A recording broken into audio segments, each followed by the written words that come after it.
안녕하세요. 버블한목독파입니다. 구독과 좋아요, 알림 설정, 회원가입 부탁드리겠습니다. 이제 집 있으면 줍줍을 못하게 됩니다.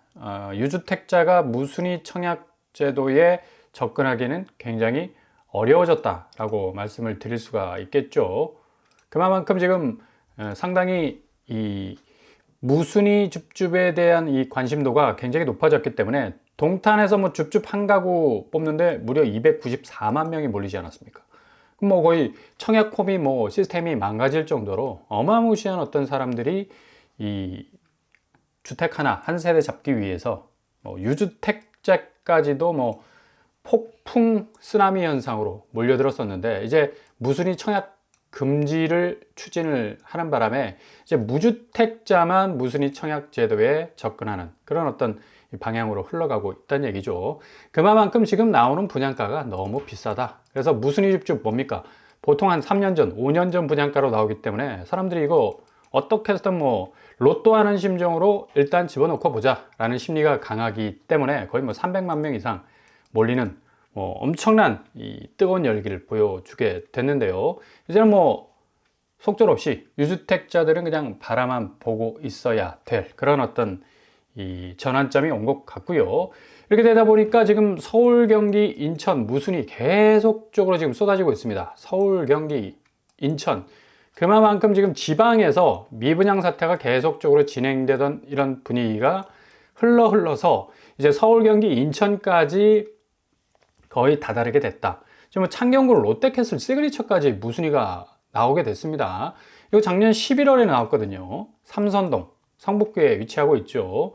뭐 롯데캐슬 1타 브랜드에서 분양한 아파트라서 굉장히 관심들이 많았었는데, 지금 뭐 분양권이 10억 3천에 팔렸다는 그런 얘기도 있고요. 이게 당초 분양가가 13억 가까이 됐었는데 이렇게 되면 마이너스 P가 나온 거 아닌가라는 그런 생각도 드는 그런 어떤, 굉장히 좀 롯데캐슬 입장에서는 이 야심차게 뭐 성북구 삼선동에서 신축 오랜만에 뭐 분양을 해가지고 내놓은 건데 이 무순위로 결국 잔여 물량을 털어내게 되는 그런 어떤 상황에 처해 있을 정도로 지금 부동산 시장이 이 서울 입지에서도 굉장히 지금 어려운 상황에 처해 있다는 것을 고스란히 보여주는 대목이라 할 수 있겠습니다.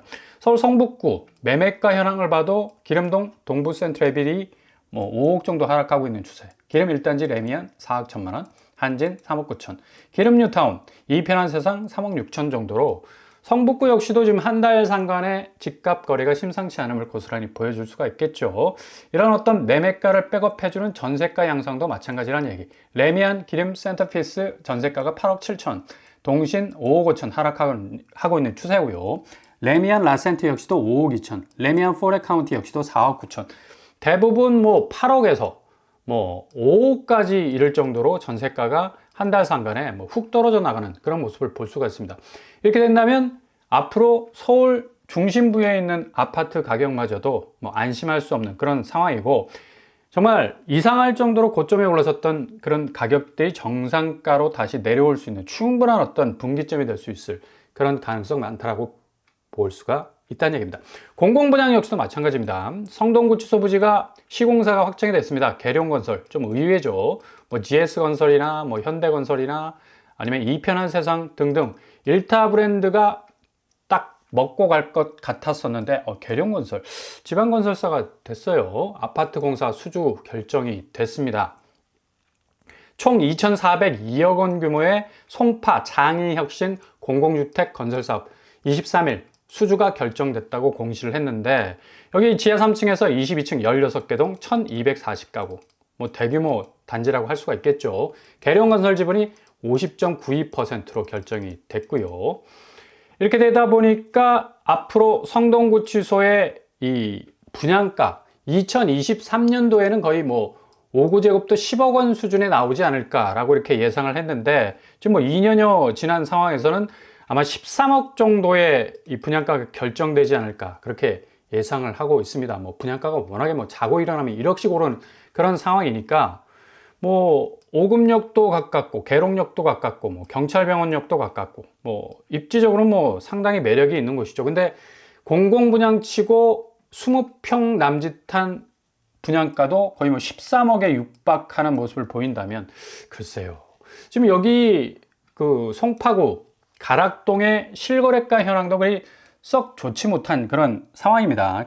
가락상용 1차가 3억 7천, 그리고 가락 금호가 2억 7천, 프라자 2억 7천. 대체적으로 한 달 상간의 거래를 보더라도 송파구, 뭐 상급지 입지 아닙니까? 그럼에도 불구하고 계속적으로 하락하는 추세를 그대로 보여주고 있는 것을 우리가 느낄 수가 있죠. 그리고 전세 거래가는 더 심한 편입니다. 지금 헬리오시티 중심으로 전세 거래가가 거의 뭐 수직 하락하듯이 반토막으로 지금 떨어지고 있는데, 뭐 최고가 대비 뭐 헬리오시티가 8억 8천도 있고 8억 4천도 있고 8억도 있고 7억 8천도 있고, 대부분 30평대 전세가가 굉장히 하락 양상을 고스란히 보여주고 있는 것을 우리가 느낄 수가 있습니다. 가락동 전세가의 어떤 대표적인 아이콘이라고 할 수 있는 헬리오시티가 이렇게 하방 압력이라는 이 전세가 국면을 고스란히 맞고 있는 걸 볼 수가 있죠. 상황이 이렇게 되다 보니까 이전에는 서울 아파트 사두면 그대로 오르는 시대였습니다. 근데 이게 끝나간다는 얘기죠. 아파트 분양가, 매매, 시세 앞질렀습니다. 그래프만 딱 보더라도 매매가가 이 정도 수준에 와 있는데 4,300만 원, 분양가는 뭐 거의 용의 비상이죠. 4,820만 원. 그러니까 주변 시세를 뚫고 있습니다. 분양가가. 이렇게 되다 보니까 당연히 아무리 신축 물량 공급을 풀어도 고점에 물려있는 분양가를 물어가지 않는다는 얘기예요. 그러니까 당첨이 돼도 그 계약서 찢어버리고 통장 찢어버리고 그냥 고스란히 당첨자 신분 지위를 포기한다는 얘기죠. 이런 상황이 계속해서 지속이 되다 보니까 당연히 뭐 분양가가 매매 시세를 앞질러 갈 수밖에 없는 그런 어떤 상황이 전개가 될 수밖에 없겠고요.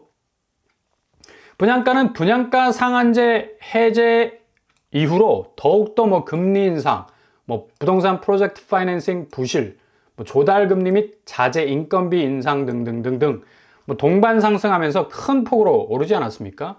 이렇게 되다 보니까 이제 주변 시세에 대비 분양가가 너무 높은 바람에 경쟁력 상실, 사람들이 손절할 수밖에 없는 거죠.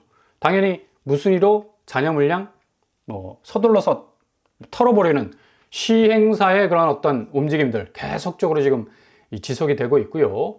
그럼 고스란히 뭐 또 구축 시장에 영향을 줄 수밖에 없는 상황. 뭐 매매가 지금 한 건에 지금 그칠 정도로 좀 엄청난 약세 현상 보이고 있습니다. 지금 연휴 기간이라서 이제 거의 뭐 매매 건수가 거의 제로에 가깝지 않을까라는 생각이 들 정도로 상당히 쑥 하고 내려가 있는 그런 모습을 볼 수가 있습니다.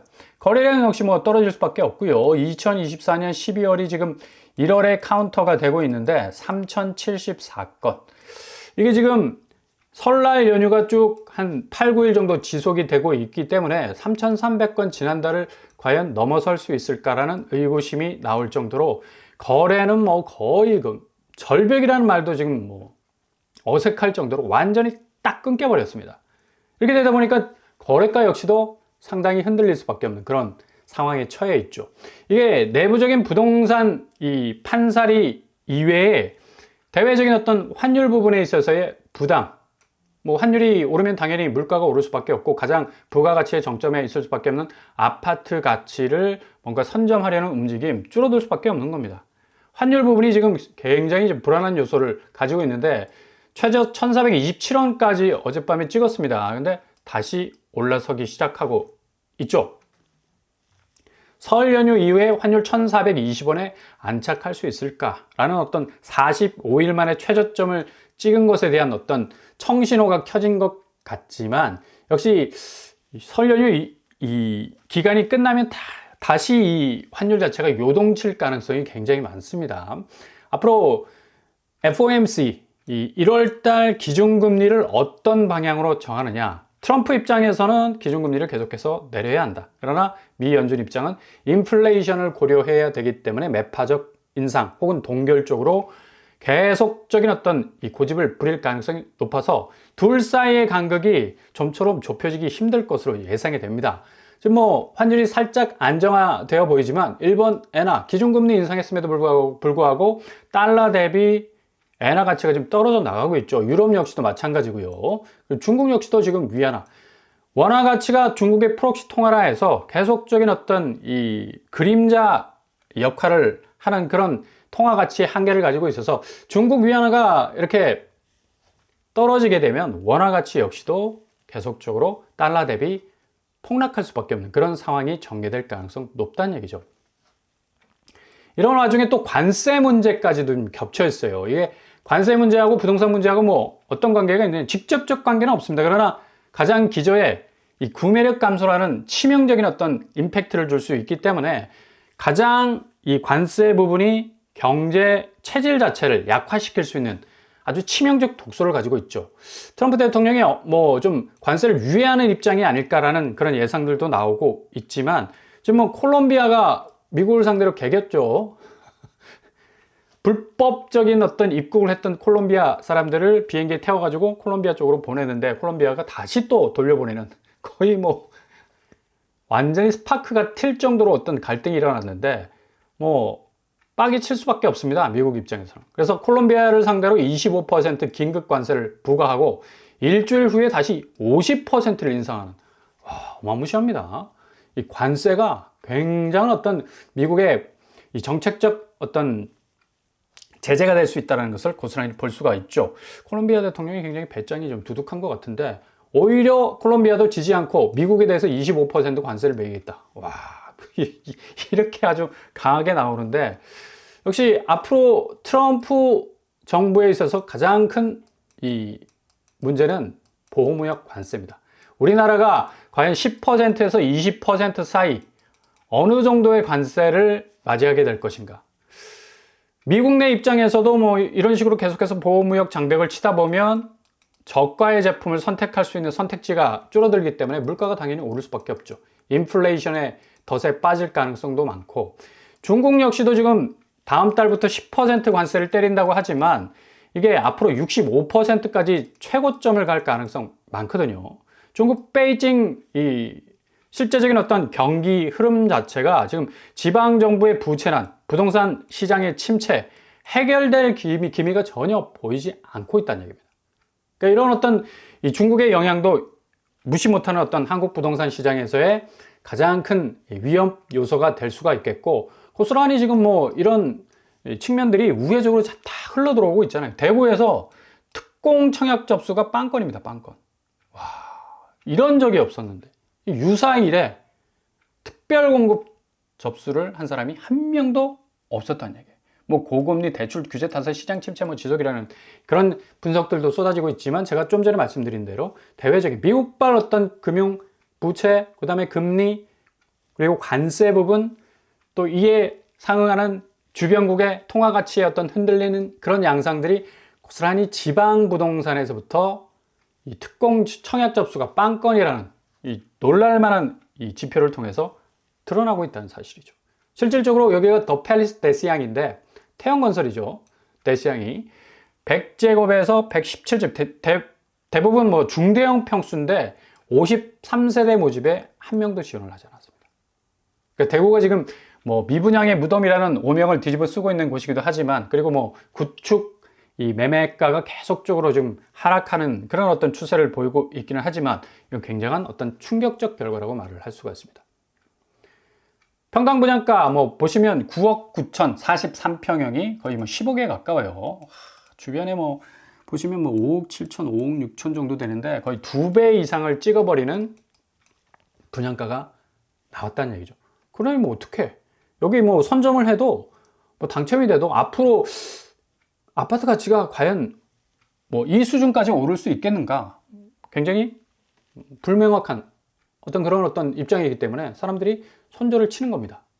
이렇게 연휴 기간 동안 뭐 잠잠한 것 같은 이 금융시장과 부동산 시장 대조정의 변화가 올 가능성 높고요. 미국발 변동성은 가장 큰 부동산 가치의 붕괴를 가져올 수 있는 변수가 될 수 있다는 얘기입니다. 자산 시장 가치를 전적으로 신뢰해서는 안 됩니다. 지금 어떻게 해서든 내가 진입해서 들어가면 올라가겠거니라는 말은 자칫 자신의 발목을 영원히 묶어버릴 수 있는 쇠사슬이 될 수가 있다는 사실. 그래서 금융시장으로 다변화되는 이 흐름, 절대적으로 막을 수 없는 대변화가 지금 오고 있다는 얘기입니다. 이 변화의 흐름 잘 파악하시면서 한 걸음 한 걸음 나가실 수 있길 바랍니다.